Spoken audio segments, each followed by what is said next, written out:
Assalamualaikum warahmatullahi wabarakatuh. Perkenalkan, nama saya Destia Ramadhani dari Fakultas Teknologi Komunikasi Universitas Semarang. Saya kali ini akan mengutarakan analisis saya mengenai penyebaran berita selama pandemi COVID-19 ini berlangsung.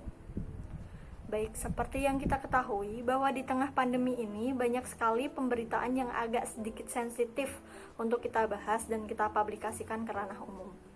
Kenapa isu ini menurut saya sedikit sensitif dan harus berhati-hati untuk menyebarluaskan informasi yang kita dapatkan?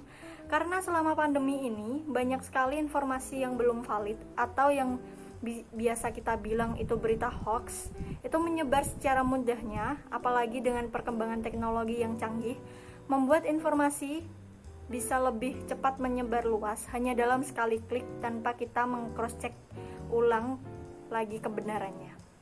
Nah, sama halnya dengan media massa atau pers yang di dalam hal ini bertugas menjadi narahubung untuk memberitakan informasi up to date yang berkaitan dengan isu pandemi ini. Bukan hal yang mudah untuk pers dalam mencari berita yang benar-benar valid agar tidak terjadi kesalahpahaman di dalam masyarakat. Lalu, bagaimanakah pers memperoleh data yang benar-benar valid mengenai isu pandemi ini? Nah, dilansir dari salah satu berita online, pada awal Maret lalu terjadi ketidakakuratan informasi yang disampaikan oleh Presiden mengenai jumlah pasien positif COVID pertama di Indonesia. Dan dalam hal ini mengundang banyak kritikan dari masyarakat karena dipandang tidak adanya secure terhadap identitas pasien. Nah, maka setelah kejadian itu, Presiden menunjuk seorang juru bicara yang menjadi pintu utama komunikasi resmi pemerintah dalam hal informasi mengenai pandemi COVID-19 ini. Bukannya membaik, namun masalah komunikasi malah tambah runyam karena sebagian masyarakat sudah tidak percaya lagi dengan data yang disajikan pemerintah. Dan ditambah lagi dengan maraknya informasi yang terdapat di sosial media justru menambah kesimpangsiuran akan hal ini. Hal tersebut terjadi karena dari awal tidak ada panduan resmi dari pemerintah terkait masalah pandemi ini, sehingga masyarakat menjadi kebingungan dan cenderung bertindak panik karena banyak tersebarnya informasi yang masih belum valid di berbagai media sosial. Nah, dilihat dari masalah tersebut, terjadi kesenjangan informasi yang disampaikan pemerintah dan masyarakat terkait dengan wabah pandemi COVID ini. Karena publik pun juga tidak menjadikan informasi yang disajikan oleh pemerintah itu sebagai acuan utama. Jadi dilihat dari masalah yang terjadi, hambatan komunikasi massa menurut saya dalam kasus ini adalah hambatan psikologis. Masalah ini melibatkan kebiasaan audiens yang mudah menerima berita tanpa meng-cross-check lagi kebenarannya. Selagi berita itu sangat relate dengan apa yang ia rasakan, maka ia akan lebih mudah menerima berita itu tanpa pikir panjang. Hal ini menyebabkan berita-berita hoax itu merajalela. Hal ini menjadikan berita yang beredar di masyarakat menjadi bias, dan di satu sisi masyarakat juga kurang percaya dengan data yang diberikan pemerintah.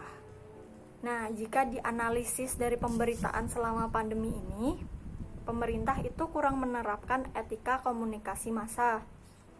Contohnya etika komunikasi massa yang kurang diterapkan adalah kebebasan pers yang pemerintah tuh kurang memberlakukannya di beberapa media. Ya, contohnya di beberapa media yang pro akan pemerintah.